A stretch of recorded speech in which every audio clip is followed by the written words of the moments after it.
something else until we can get Jake on here for this interview, because it's going to be a really good interview. But, man, there's a guy that I was locked up with one time, right? He was in there, he had 80 years, and he had come in when he was 16 years old. By the time I met this dude, he was like 30 years old. So, he had quite some time to go.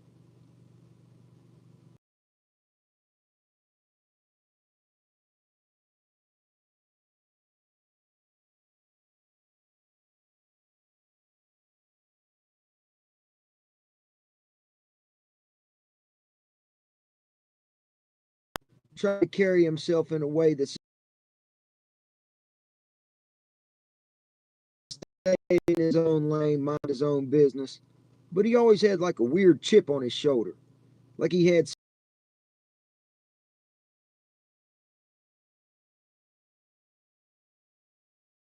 more weight peeing contest type of guy.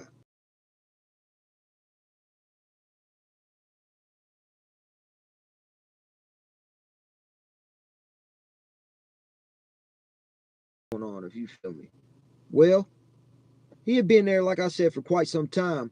And this youngster ends up coming in there. He's 19 years old, probably 150 pounds, skinny as a rail. And big boy, Ricky was his name, started giving this youngster a hard time. Now, at first, we was going to take up for this young man, but, you know, he's a youngin', just coming in, figure he's going to make his name.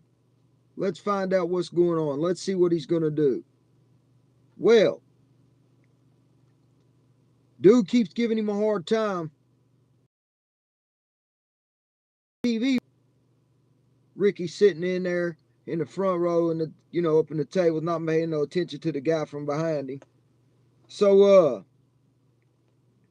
here comes youngster.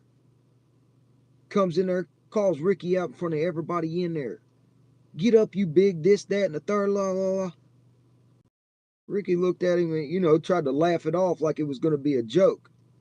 And when this happened, this youngster ran up the side of him, dude, beat this dude down, was one of the worst head bustings you ever seen in your life.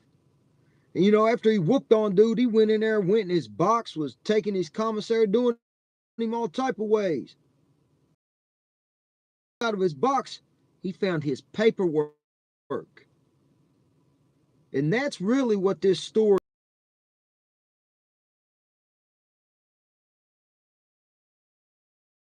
I benched 7,000 pounds. Head, big red was in there.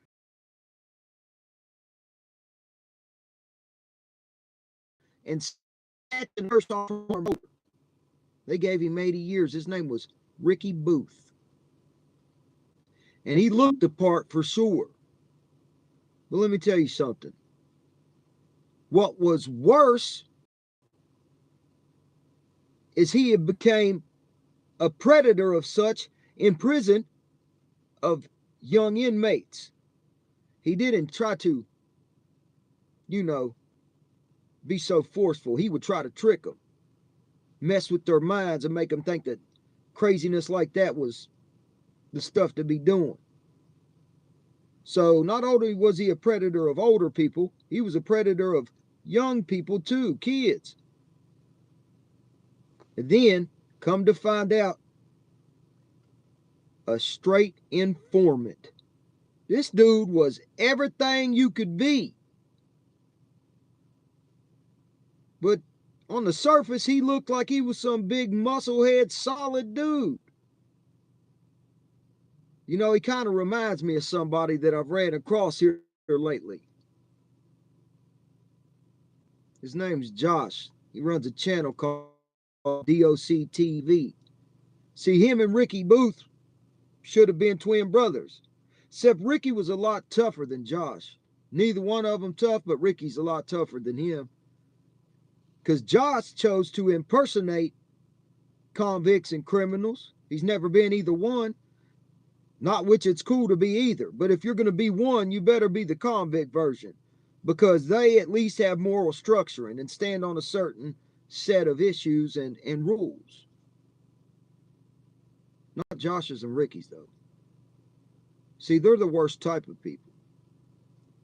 They go to jail, try to fit the part, throw on 1,000 tattoos, try to do all the push-ups they can and blend in.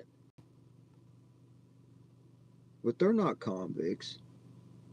They're parasites. So you got to be careful for the parasites in this game, especially in the true crime or prison content game. You run into lots of Joshes from DOC TVs. I just wanted to drop that on you because both him and Ricky Booth had crossed my mind lately. They reminded me, I was walking through the yard after walking my dog, and I stepped in something that really stunk. And it made me think of both of them. Subscribe to the Sco Show and watch Tennessee cornbread get turned into that same stuff I stepped in